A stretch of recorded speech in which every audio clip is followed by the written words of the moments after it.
आराम से बैठे और चलिए टिमटिमाते हिमखंड का रहस्य की कहानी शुरू करते हैं।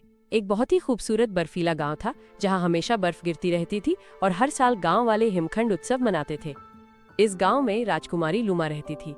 राजकुमारी लूमा के बाल घुंघराले और गहरे गुलाबी रंग के थे और जब वो खुश होती तो उसके बाल धूप की तरह सुनहरे हो जाते थे। उसे चित्र बनाना बहुत पसंद था और वो अक्सर अपने चित्र बनाने के लिए बगीचे में जाती थी जहां उसकी इच्छाएं फूलों में बदल जाती थी। इस साल उत्सव से पहले गांव में अजीब सा सन्नाटा छा गया।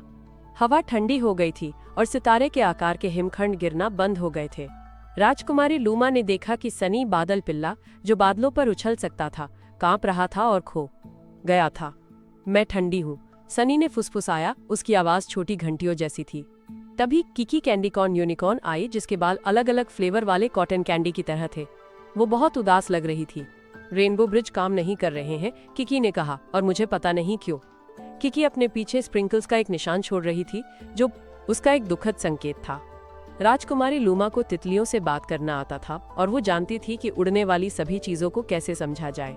उसने सनी और किकी की बात सुनी और उसके दिल में एक विचार आया। उसने तय किया कि वो उनकी मदद करेगी। उसकी सुनहरी टियारा चमकने लगी। राजकुमारी लूमा ने कहा, चिंता मत करो दोस्तों, हम इन सभी समस्याओं का हल निकालेंगे। राजकुमारी लूमा, सनी और किकी ने गायब हिमखंडों की तलाश शुरू की। पहले उन्होंने कैंडी बादलों के ऊपर उड़ान भरी जहां किकी के बालों का सुगंध हवा में फैली हुई थी। फिर उन्होंने समुद्र के नीचे गोता लगाया जहां काई के बगीचे थे। सनी ने उन सभी को बचाने के लिए खुशी खुशी उछल कूद की। फिर उन्होंने बर्फीले जंगलों से गुजरे। वे एक तेज हवा का सामना कर रहे थे जिसने सनी को अपने बादलों को उछालने पर मजबूर कर दिया ताकि वे सुरक्षित रहें। उन्होंने एक फिसलन वाली बर्फ की स्लाइड का सामना किया जहां किकी की तेज दौड़ ने उन्हें गिरने से बचाया। फिर उन्होंने एक गुप्त गुफा की खोज की जिसमें अंधेरी छायाएं थीं।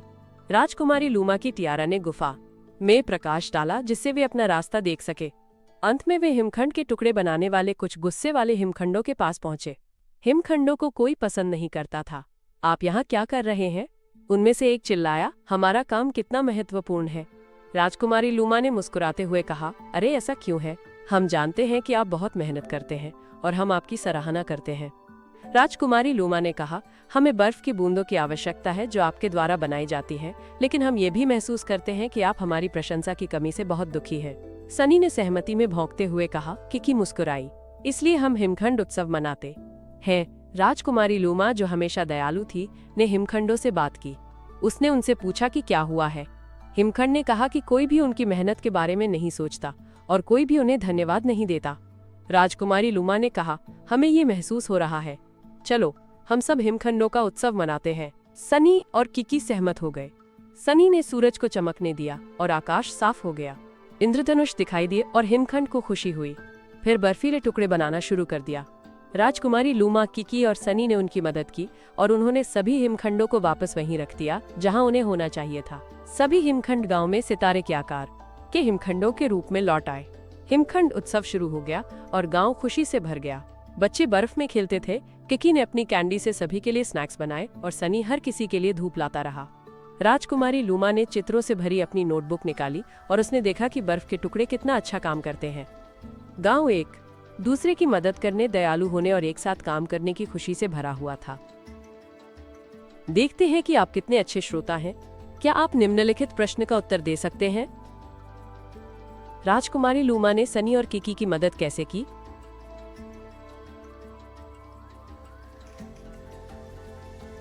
देखते हैं कि आपने कैसा किया।